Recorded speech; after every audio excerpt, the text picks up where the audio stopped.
जय हिंद फ्रेंड्स, मैं उपस्थित हूं आप सभी के सामने। साथियों, साल है 2024 का और अभी द हिंदू में जो एक आर्टिकल छपा है उस पे हमें और आपको सोचने की जरूरत है। उस पे हमें एक डिस्कशन करना चाहिए, इसलिए ये मुद्दा हम आपके सामने लेकर के उपस्थित हुए हैं।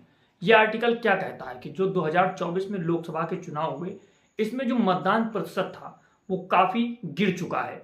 2014 और 2019 के मुकाबले की अगर बात करेंगे तो इस बार काफी मतदान कम हुआ है।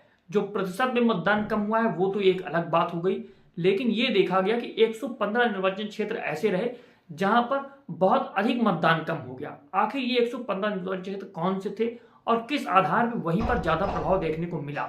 वहां के जातीय समीकरण क्या थे? आखिर वहां से देश की राजनीति क्या कहना चाहती है, क्या असर डालना चाहती है? वो ग्रामीण इलाके थे या शहरी इलाके थे?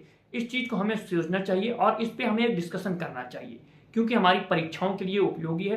यदि आप इंटरव्यू में पहुंचते हैं, आप मेंस लिखते हैं, पीटी के आंसर आते हैं, जिस तरह के क्वेश्चन अब बन रहे हैं आपने देखा है किस तरह से राष्ट्रपति के चुनाव जो पर क्वेश्चन बना था वो कैसे घुमा करके पूछा गया।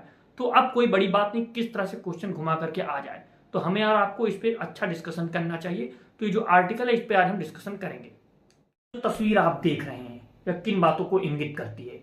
यह बताती है कि हमारे यहाँ लोकतंत्र प्रणाली किस आधार पर कार्य करती है, किस तरह से जो जनता जनार्दन वो अपने लोगों को चुनती है और वो लोग उनका प्रतिनिधित्व करने संसद में पहुंचते हैं और उनके आधार पर उनकी जो बातें होती हैं उस पर बात होती है और कानून बनते हैं। उसी आधार पर संविधान के द्वारा हमारे मुल्क में शासन किया जाता है। लेकिन जिस तरह से हमने कहा कि जब द हिंदू आर्टिकल था, द हिंदू न्यूज़पेपर का आर्टिकल छपा है, उस पर हम डिस्कस करेंगे कि आखिर ये किस तरह की चीजें बनी और ये गिरावट क्यों आई, इसकी सुलझाने की कोशिश करेंगे। अगर आगे क्वेश्चन में आता है तो इसको हम आगे से अच्छे से बेहतर तरीके से सुलझाएंगे और बात करेंगे। इसमें क्या कहते हैं, आर्टिकल भी कहते हैं कि 2024 के चुनाव में लोकसभा लगभग एक तिहाई निर्वाचन क्षेत्रों में 2019 के चुनाव के तुलना में मतदाताओं की कुल संख्या में कमी आई है। दूसरा पॉइंट कहता है कि सामान्यतः भारत में दो चुनाव चक्रों के बीच मतदाताओं की संख्या बढ़ती है, हालांकि तुलना के लिए ज्यादा सार्थक और सहज उपाय चुनाव में मतदान करने वाले कुल संख्या में बदलाव माना जाता है। तीसरा पॉइंट इसमें क्या कहते हैं कि इसमें भी ज्यादा चौंकाने वाली बात यह रही है कि 115 निर्वाचन क्षेत्रों में भारत की तुलना में कुल मतदाताओं की संख्या में गिरावट आई है। जैसे भारत जैसे विकासशील देश के लिए यह अजीब बात है।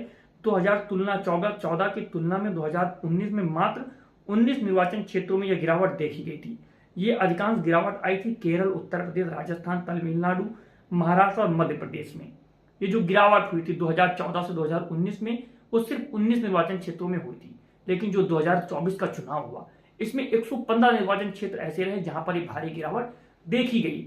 आखिर इसको कैसे हम और आगे समझ सकते हैं, इस बात को हमें और एक्सप्लेनेशन करना चाहिए इस आर्टिकल पर। साथियों, इसमें हम ये भी समझने की कोशिश करेंगे कि आखिर जो मतदान गिरा तो इसके कारण क्या हो सकते हैं। जो बताया गया है उसमें कारण, तीन महत्वपूर्ण कारण उभर करके आते हैं। सबसे पहला कारण क्या है, वो कहते हैं कि मतदाताओं में जो नाम पात्र मतदाताओं की संख्या है वो किस तरह से कम हुई और बढ़ी है, वो एक इंटरेस्टिंग पॉइंट हो जाता है। दूसरा पॉइंट आता है कि बाहर जाने वाले मतदाताओं की संख्या भी इस चीज को प्रभावित करती है। जो व्यक्ति बाहर चले जाते हैं, जैसे मान लीजिए आप बिहार के हैं, उत्तर प्रदेश के, अगर आप दिल्ली में जॉब कर रहे हैं, आप बिहार के हैं तो आप गुजरात में जॉब कर रहे हैं, काम कर रहे हैं, तो वो आपका मतदान वहां पर नहीं हो रहा है। आप वहां पर लेबरी कर रहे हैं, किसी भी तरीके के कार्य में है, तो आप अपने यहाँ पर अगर वोट नहीं दे रहे हैं आकर के, तो इससे भी मतदान में काफी गिरावट देखने को मिली है। तीसरा कारण इनमें क्या बताया गया है कि मतदान के लिए पहुंचने वाले मतदाताओं का प्रतिशत, मात्र मतदाताओं की संख्या में कोई स्पष्ट गिरावट नहीं आई है। आर्थिक या अन्याय आपदाओं के कारण इन 115 निर्वाचन क्षेत्रों के लिए यह पलायन में अचानक वृद्धि भी नहीं हुई है। एकमात्र तार्किक व्याख्या यह है कि 2019 की तुलना में मतदान में अधिक गिरावट आई है। साथ ही क्या बता रहे हैं कि जो 115 सीटों पर निर्वाचन क्षेत्र जो रहे हैं जहां मतदान गिरा है वहां ऐसा भी नहीं है कि बहुत ज्यादा वहां से लोग पलायन किए हों, ऐसा भी कोई कारण उभर करके सामने नहीं आया है। फिर आखिर इतना मतदान क्यों कम हुआ? यह लोकतंत्र के लिए एक चिंताजनक विषय है कि जो हमारी जनता है वो मतदान करने अगर नहीं जा रही है तो लोकतंत्र किस तरह से फलेगा और फूलेगा, किस आधार पर चीजें बनती हुई चली जाएंगी। एक प्रश्न उत्पन्न होता है जो इस आर्टिकल में भी उत्पन्न पूछा गया है, जिसकी बात की गई है, उसको हम देख लेते हैं। तो जो प्रश्न उत्पन्न होता है पहले उस प्रश्न की हम बात कर लेते हैं। इस पर आप गहन चर्चा कीजिए और सोचिए। कमेंट बॉक्स में कमेंट करके बताइए कि आप पर इसका क्या रुख है और किस तरह से आप इसको देखते हैं। प्रश्न है कि यह मतदान की में यह कमी स्वैच्छिक थी या निहित रूप से मजबूरी थी?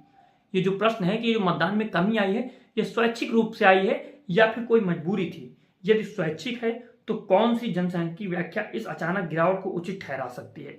इस पर चुनाव आयोग से कुछ स्पष्टीकरण की उम्मीद की जा सकती है। आखिर चुनाव आयोग को इस पर बात करनी चाहिए और इसका गहन चर्चा करनी चाहिए कि आखिर इतना मतदान प्रतिशत कम कैसे हो गया 2014 और 19 के मुकाबले में। और अगर लोग मजबूरी में नहीं किए हैं और अगर स्वेच्छा से किए हैं तो ये स्वेच्छा क्यों हुई, किस आधार पर सारी चीजें बनती हुई चली गई?